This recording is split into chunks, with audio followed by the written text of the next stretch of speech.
Tema tabligh akbar kita pada malam ini adalah tentang keistimewaan Ahlus Sunnah wal Jamaah. Cuman sebelum kita berbicara tentang keistimewaan Ahlus Sunnah wal Jamaah, ada baiknya kalau kita pertama kali membicarakan siapa sebenarnya Ahlus Sunnah wal Jamaah itu. Ini lebih penting pertama kali. Mengapa? Karena sekarang di mana-mana termasuk di negeri kita yang mengaku Ahlus Sunnah wal Jamaah itu bukan hanya satu golongan. Kalau dulu sejak ulama-ulama dulu yang namanya Ahlus Sunnah wal Jamaah itu, kalau diukur dengan konteks sekarang adalah Ahlus Sunnah wal Jamaah adalah mayoritas umat Islam, di mana di dalam fikih mengikuti salah satu mazhab yang empat, yaitu Hanafi, Maliki, Syafi'i, dan Hambali. Di dalam akidah mengikuti salah satu dari dua mazhab, Asy'ari, Maturidi. Dalam tasawuf mengikuti mazhabnya Imam Junaid al-Baghdadi. Ini yang namanya Ahlus Sunnah wal Jamaah.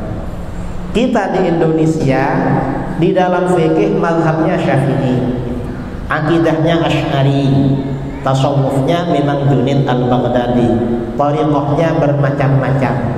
Cuma kalau orang Aceh, orang Medan, orang Padang, dan Riau kebanyakan thariqahnya itu Naqsyabandiyah, Khalidiyah. Kalau di Jakarta, kalau di Jawa kadang Qadariyah Naqsyabandiyah, kadang Naqsyabandiyah Mulhariyah. Sama-sama Naqsyabandiyah, tapi beda. Nah, ini thariqah. Ini mayoritas umat Islam di Indonesia. Dan ini memang yang benar-benar Ahlus Sunnah wal Jamaah. Ada kelompok lain mengaku Ahlus Sunnah wal Jamaah. Siapa kelompok itu? Adalah golongan Salafi Wahabi. Salafi Wahabi ini saudara juga mengaku Ahlus Sunnah wal Jamaah. Tapi para ulama tidak mengakui bahwa Salafi Wahabi termasuk bagian dari Ahlus Sunnah wal Jamaah. Mengapa tidak diakui? Karena tidak sesuai dengan dalil-dalil yang mengisyaratkan siapa golongan Ahlus Sunnah wal Jamaah. Misalnya hadis riwayat Imam Muslim, Rasulullah SAW bersabda, "Innahu may ya'ish ba'di fasayara ikhtilafan katsiran." Sesungguhnya siapa yang hidup sepeninggalku, kata Rasulullah, aku meninggal masih hidup. Siapa yang hidup setelah aku meninggal, maka akan melihat perbedaan pendapat yang banyak. Nanti setelah aku meninggal banyak perbedaan pendapat. Kalau Rasulullah masih hidup, ada perbedaan pendapat gampang, tinggal tanya pada beliau. Tapi kalau beliau sudah tidak ada, apa rambu-rambunya golongan yang kita ikuti? Rasulullah memberikan rambu-rambu, fa'alaikum bisunnati wa sunnatil khulafair rasyidin. Maka kamu berpeganglah dengan sunnahku dan sunnah khulafaur rasyidin. Jadi ketika terjadi perbedaan pendapat, Rasulullah memberikan rambu-rambu, tanda-tanda, isyarat mengikuti sunnah Rasul dan sunnah khulafaur. Nah, golongan yang mengikuti sunnah Rasul dan sunnah khulafaur rasyidin ini disebut dengan golongan Ahlus Sunnah wal Jamaah. Jadi Ahlus Sunnah wal Jamaah, Ahlus Sunnah itu artinya pengikut sunnah Rasul, Jamaah itu artinya pengikut jamaah sahabat, terutama khulafaur rasyidin. Ini dalam satu hadis.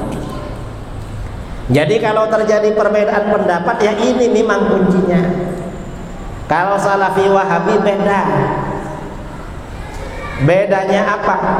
Orang Wahabi ini saudara, kalau sudah dihantam berbagai dalil gak bisa jawab, senjata terakhir mereka bagaimana? Kata mereka, kalau memang Wahabi ini sesat, mengapa Wahabi sekarang ini yang menguasai dua tanah suci, Makkah dan Madinah?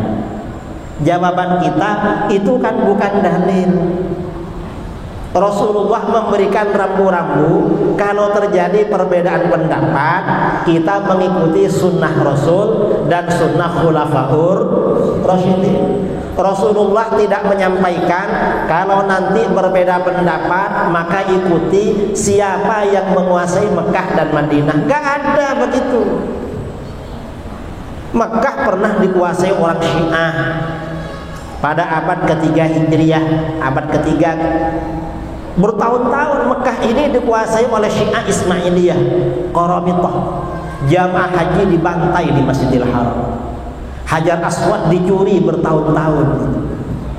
Itu oleh Syiah. Dan gak ada yang bilang berarti Syiah ini pernah benar.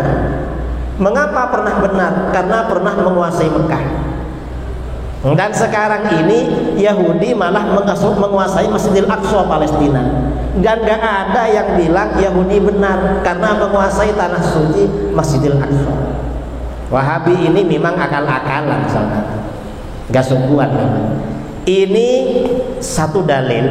Dalil lain, ketika Rasulullah SAW ditanya, Rasulullah bersabda, hadis riwayat Imam At-Tirmidzi dari Amr bin Al-As radhiyallahu anhu, sabda Rasulullah SAW, wasataftariqu ummati ala 73 millah kulluha finnar illa millatan wahidah.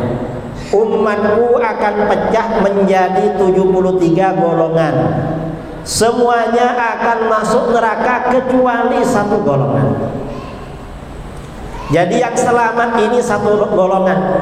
Para sahabat bertanya, wa man hiya ya Rasulullah?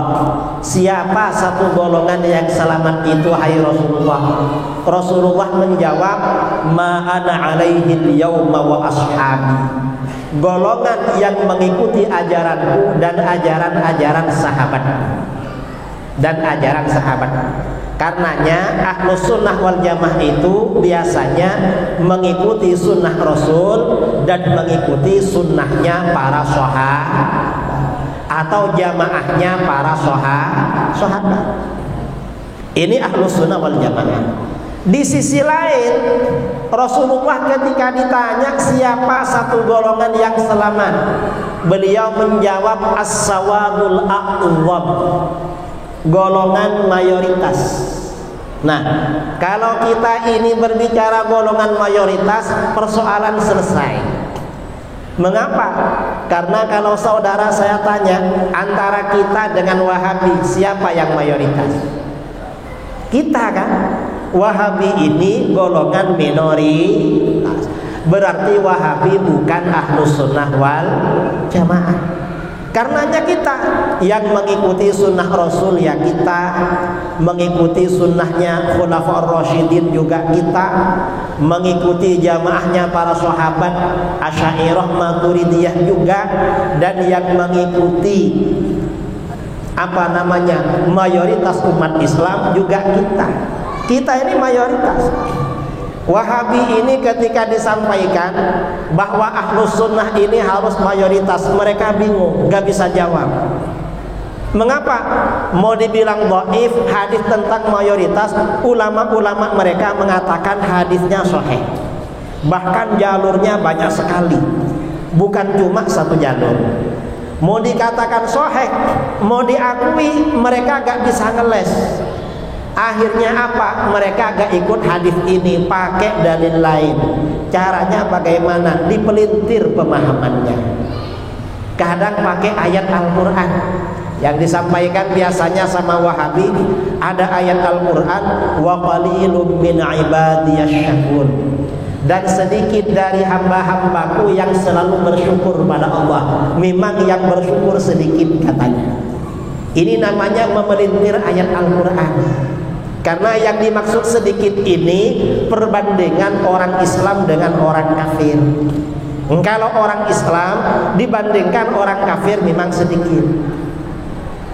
Tapi kalau orang ahlus sunnah dibandingkan aliran-aliran sesat, maka ahlus sunnah wal jamaah sudah barang tentu golongan mayoritas.